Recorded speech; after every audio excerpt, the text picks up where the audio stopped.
Man, that was a hard one to go into the locker room and try to figure out something clever to tell those guys and make them feel better about what just happened. So, but that's part of this whole thing. But a great effort. Played. Not only was it great effort, they played well. They executed a scouting report, defensive scouting report, incredibly well. I mean, really well. And then played. Was aggressive, made some shots when we needed to. It was tit for tat. They were making plays, we were making plays, but we were getting a lot of stops when we needed to, and just wanted it really bad for those guys. We've talked about this before. Just you're doing all these things well. You're making all this improvement. Says who? Says the scoreboard. Says the win-loss record. So it can be hard for those guys to see that, and obviously they're making a lot of progress in the way that they played today. So was happy about that, but just felt there was a knot in my stomach for those guys. Question stayed on the left, Nick Collin in the front. Lamont, obviously an inspiring performance. Can you pack this kind of thing up and take it into the next game? Is that easy to say, did it here, you can do it in the next game as well? Yeah, I mean, it's a draining emotional game and physical game. We had some guys with heavy minutes. So we'll just get back to the lab tomorrow, and guys will get treatment and get rested up as much as they can and get ourselves mentally ready to get on to the next thing. So I hope we can, but it's a lot goes into a game like this, and then a lot gets sucked out of you when you don't win. I think that's human nature. So we'll get back. We'll try to make it business as usual at practice and start preparing for the next game, and hopefully come out with the same level of intensity, the same attention to detail. I thought that was a big part of what was helping us in this game was our defensive attention to detail. And then offensively, we were aggressive. We got into the double bonus, I think, in the first half, and so that helped us as well.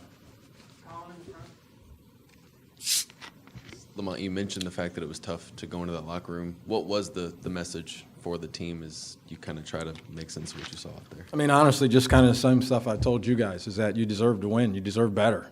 You did enough good things to win the basketball game. I do know that. We made some mistakes also. They needed a basket on 2 occasions, and they got a layup out of it. And so,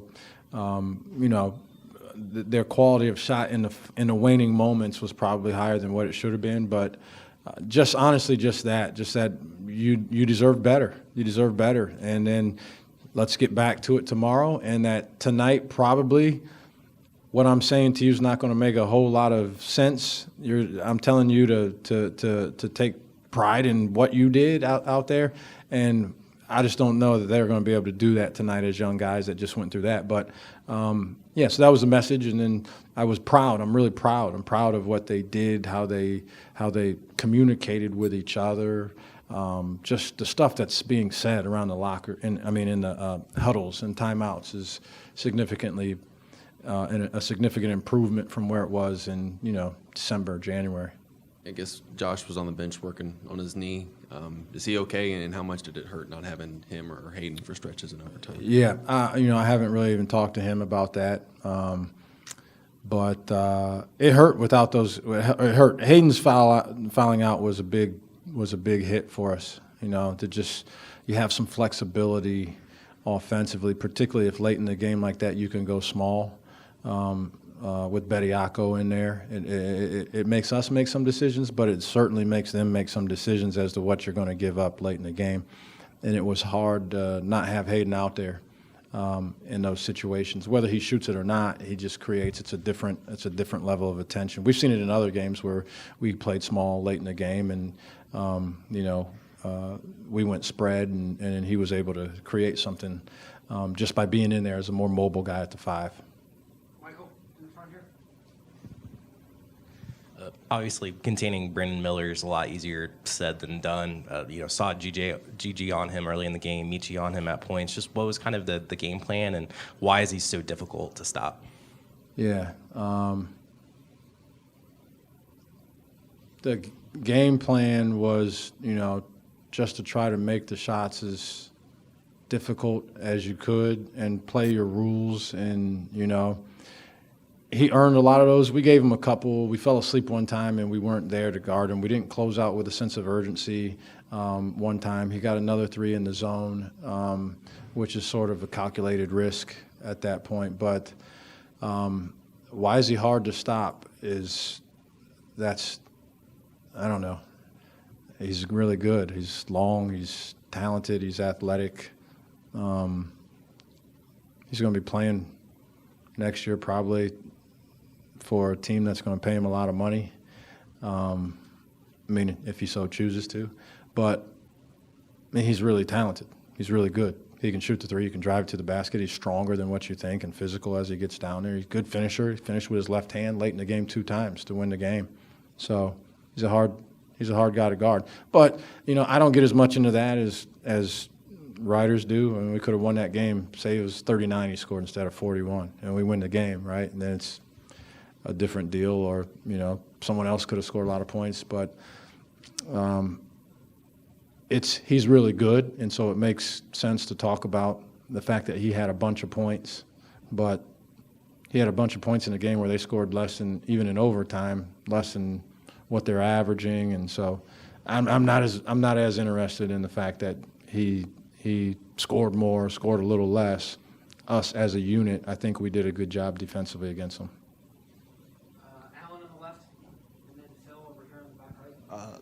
You talked a little bit more about the offense being aggressive. You had, 76 tonight, 82 Saturday. Is this kind of big picture closer to what you kind of anticipated for your offense at the start of the year, and kind of what still has to happen for you to maybe get to that point if it's not there right now?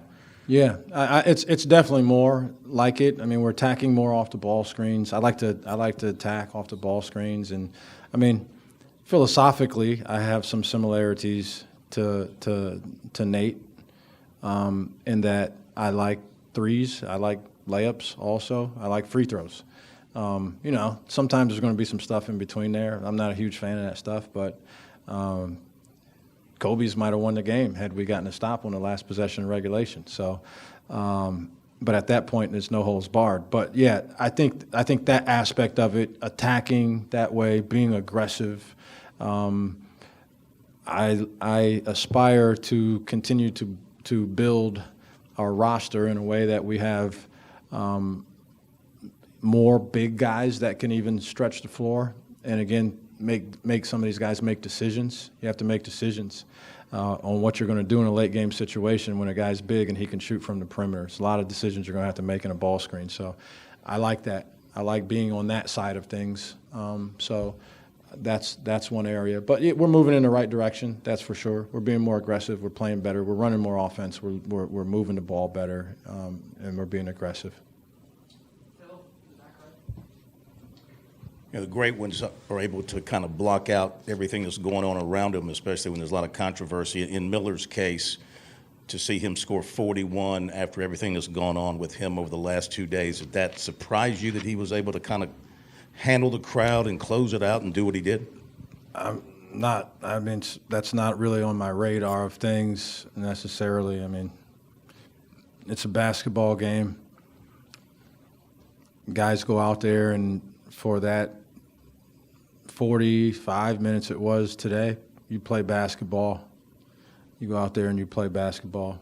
Sometimes stuff can affect guys, but you go out there and you play basketball.